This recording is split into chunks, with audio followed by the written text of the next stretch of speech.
नमस्कार दोस्तों। अमेरिका के सांसद टॉम मिलोस्की ने बाइडेन से किया जोरदार अपील, तो वहीं किस कारोबारी ने भारत को $1 करोड़ देने की किया ऐलान। तो विदेश मंत्री एस जयशंकर ने अमेरिका के एंटी ब्लिंकन से किया मुलाकात। तो वहीं अमेरिका ने भारत को दिया जोरदार झटका। और सबसे बड़ी समाचार, म्यांमार में गृह युद्ध, विद्रोही ने सेना का हेलीकॉप्टर को मार गिराया। आइए सुनते हैं समाचार को विस्तार से। म्यांमार के वायु सैनिक अड्डों पर अज्ञात लोगों की ओर से किए गए हमलों में म्यांमार का गृह युद्ध अब सीमावर्ती सुदूर इलाकों से शहरी क्षेत्रों में आ गया है। इन हमलों की जिम्मेदारी अब तक किसी ने नहीं ली, लेकिन सुरक्षा विश्लेषणों के हिसाब से स्थानीय विद्रोही और शहरी लोकतंत्र समर्थक के गठजोड़ के जरिए ये हमला हुआ। विश्लेषकों का मूल्यांकन सटीक है तो यह बात सही है कि स्थानीय विद्रोहियों के छोटे मोटे हमले अब छोटे कस्बों से बड़े शहरों की ओर अग्रसर होते जा रहे हैं। पिछले 3 महीनों में म्यांमार की सेना के वरिष्ठ जनरल इन हमलों में 750 लोगों से अधिक लोगों को मार चुके हैं। इसी बीच स्थानीय विद्रोही काचिन इंडिपेंडेंस आर्मी म्यांमार का सबसे ताकतवर संगठन है। इस संगठन ने म्यांमार की सेना का एक हेलीकॉप्टर मार गिराने का दावा किया। म्यांमार की सेना ने विगत 1 फरवरी को निर्वाचित सरकार को हटाकर देश की सत्ता पर कब्जा कर लिया था। तो वहीं अमेरिका ने अर्थव्यवस्था के मोर्चे पर भारत को तगड़ा झटका दिया है। उसने भारत को करेंसी मैनिपुलेटर्स की निगरानी सूची में डाल दिया है। इससे पहले 2018 में भी भारत की सूची में डाला गया था, लेकिन फिर 2019 में हटा दिया गया। इस बार अमेरिका के वित्त मंत्रालय ने भारत सहित कुल 11 देशों को ताजा सूची में शामिल किया है। इनमें सिंगापुर, चीन, Thailand, Moscow, Japan, Korea, Germany, Italy और मलेशिया तक शामिल है। इस सूची में शामिल होना भारत के लिए अच्छी खबर नहीं है। अमेरिका की इस कदम से भारत को विदेशी मुद्रा बाजार में आक्रामक हस्तक्षेप करने में परेशानी आएगी। हालांकि अमेरिका के लिए ऐसा करना कोई नई बात नहीं है। वह समय समय पर अलग अलग देशों को सूची में डालता है। भारत के अलावा चीन को भी कई बार ये सूची में डाल चुका है। अमेरिका का ऐसा मानना है कि वह सूची में उन देशों को ही डालता है जो मुद्रा के अनियमित व्यवहार को अपनाते हैं, ताकि डॉलर के मुकाबले उनकी खुद की मुद्रा का अवमूल्यन हो सके। आखिर अमेरिका ने ऐसा क्यों किया? अमेरिका ने इसके लिए 3 तरह के पैमाने तय किए हैं। एक, किसी देश का अमेरिका के साथ द्विपक्षीय व्यापार में 1 साल के दौरान कम से कम $20 अरब का व्यापार अधिशेष हो जाए, यानी अमेरिका में उस देश का निर्यात उसके अमेरिका से आयात के मुकाबले ज्यादा हो। दूसरा, 1 साल के दौरान किसी देश का करेंट अकाउंट सरप्लस उनके सकल घरेलू उत्पाद के कम से कम 2% तक हो जाए। और तीसरा, किसी देश के द्वारा 1 साल के भीतर विदेशी मुद्रा की खरीद उसके जीडीपी का कम से कम 2% हो जाए। तो वहीं हाल ही में आई खबर कि भारत का अमेरिका संग व्यापार अधिशेष $20 अरब से अधिक हो गया था। इसके अलावा केंद्रीय बैंक के आंकड़ों में भी कहा गया था कि भारत ने 2019 के अंत तक विदेशी मुद्रा खरीदने के मामले में तेजी दिखाई थी। आंकड़ों के अनुसार 2020 के जून महीने तक भारत ने $64 अरब की विदेशी मुद्रा की खरीद की थी। यह संख्या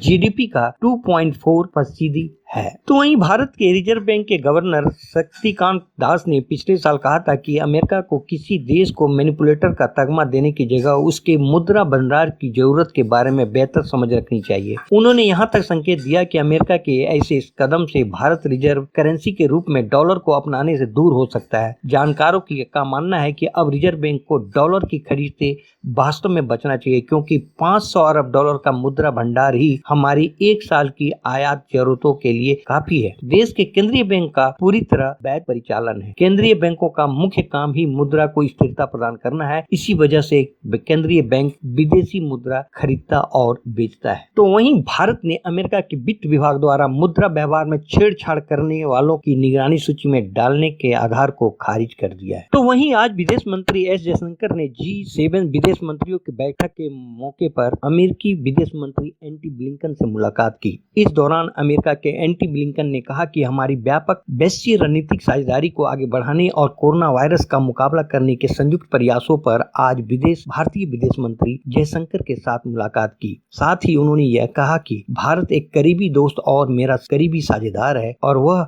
दोनों राष्ट्रों के बीच अद्वितीय साझेदारी को और गहरा करने के लिए तत्पर है। इसी बीच भारतीय मूल के अरबपति कारोबारी विनोद खोसला ने कोरोना की दूसरी लहर से जूझ रहे भारत के अस्पतालों में ऑक्सीजन की आपूर्ति के लिए $1 करोड़ लगभग 73.88 करोड़ रुपए की मदद करने का ऐलान किया है। उन्होंने कहा कि इसमें लोगों की जान बचाने की जरूरत है, इस काम में देरी से और मौत हो सकती है। उन्होंने ट्वीट किया कि गिव इंडिया के लिए यह बहुत ज्यादा नहीं है। उन्होंने पूरे भारत के गैर सरकारी संगठनों और अस्पतालों की ओर से प्रतिदिन 20,000 oxygen concentrator, 15,000 cylinder, 500 ICU bed, 100 ventilator और 10,000 बेड के अनुरोध के लिए उन्होंने $1 करोड़ की मदद का ऐलान किया है। तो वहीं अमेरिका के सांसद ने बाइडेन से अपील की है कि जितना जल्द से जल्द हो सके भारत को मदद भेजी जानी चाहिए। अमेरिकी सांसद टॉम मिलोस्नी ने ऑक्सीजन भंडारण उपकरण, वेंटिलेटर और वैक्सीन भारत को भेजने के लिए रक्षा विभाग सहित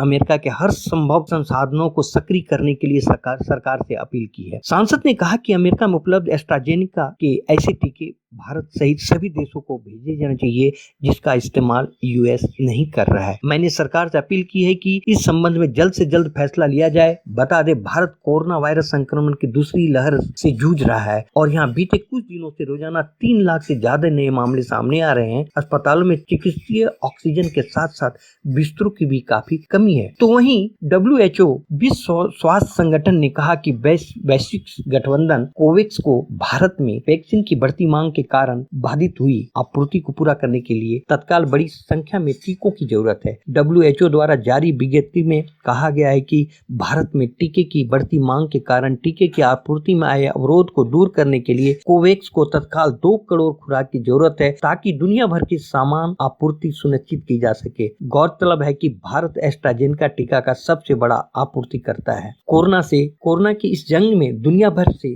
भारत के लिए मदद पहुंच रही है। 28 अप्रैल से 2 मई के बीच 5 दिनों के भीतर 25 उड़ानें दिल्ली हवाई अड्डे पहुंची जिनमें करीब 300 टन सामान था। ये उड़ानें अमेरिका, ब्रिटेन, संयुक्त राज्य America, Thailand, Germany, Qatar, Hong Kong और चीन जैसे देशों से आई है। इनमें 5,500 ऑक्सीजन सांद्रक, 3200 ऑक्सीजन सिलेंडर, 9,28,000 से अधिक मास्क, 1,36,000 रेमडेसिविर इंजेक्शन भारत पहुंचे हैं। तो वहीं भारत के लिए कोरोना को लेकर 2 अच्छी और एक बुरी खबर है। बुरी खबर यह है कि देश में कोरोना मरीजों का आंकड़ा 2 करोड़ के पार हो गया है। यानी अब तक यहाँ 2,02,75,000 से ज्यादा लोग संक्रमण के चपेट में आ चुके हैं। अब पहली बार भारत में एक दिन के अंदर रिकॉर्ड 3.18 लाख लोग रिकवर हुए हैं, यानी कि ठीक हुए हैं। अब तक पूरी दुनिया में एक साथ इतने मरीज ठीक नहीं हुए हैं। दूसरी सबसे अच्छी खबर है कि सोमवार को लगातार तीसरे दिन नए मरीजों की संख्या में गिरावट दर्ज की गई है। पिछले 24 घंटे के अंदर में देश में 3,55,680 लोग संक्रमित पाए गए। और तो वहीं 30 अप्रैल के बाद से मरीजों की नई संख्या में लगातार कमी देखी जा रही है। 30 अप्रैल को एक दिन में रिकॉर्ड 4.02 लाख मरीज मिले थे। इसके बाद शनिवार को 3.92 लाख और रविवार को 3.70 लाख केस मिले थे। तो वहीं हार्वर्ड यूनिवर्सिटी ने भारत को सैल्यूट किया है। अमेरिकन प्रोफेसर ने कहा, दुनिया को आज तक जितनी वैक्सीन मिली वो भारत के कारण मिली। यहाँ के तमाम लोगों के अत्याचार के बावजूद पूरी दुनिया को भारत मदद कर रहा है। ऐसे कठिन समय में जब लोगों की उम्मीदें टूटने लगी है तो अमेरिका के हार्वर्ड स्कूल और पब्लिक हेल्थ के प्रोफेसर डॉक्टर जेसी बम्प ने नई जान फूंकने की कोशिश की है। भारत का गौरवशाली इतिहास पूरी दुनिया से साझा किया, बताया कि कैसे भारत ने हमेशा से तमाम तकलीफों को सहते हुए पूरी दुनिया को मदद की है। इसी चीज को देखते हुए प्रोफेसर ने अमेरिकी सांसद टॉम मिलोस्की का समर्थन करते हुए बाइडेन को जल्द से जल्द एस्ट्राजेनेका वैक्सीन और जरूरत की जितनी भी सामानें हो तुरंत भारत को भेजनी चाहिए। इसके साथ ही आपका दिन शुभ हो। नमस्कार।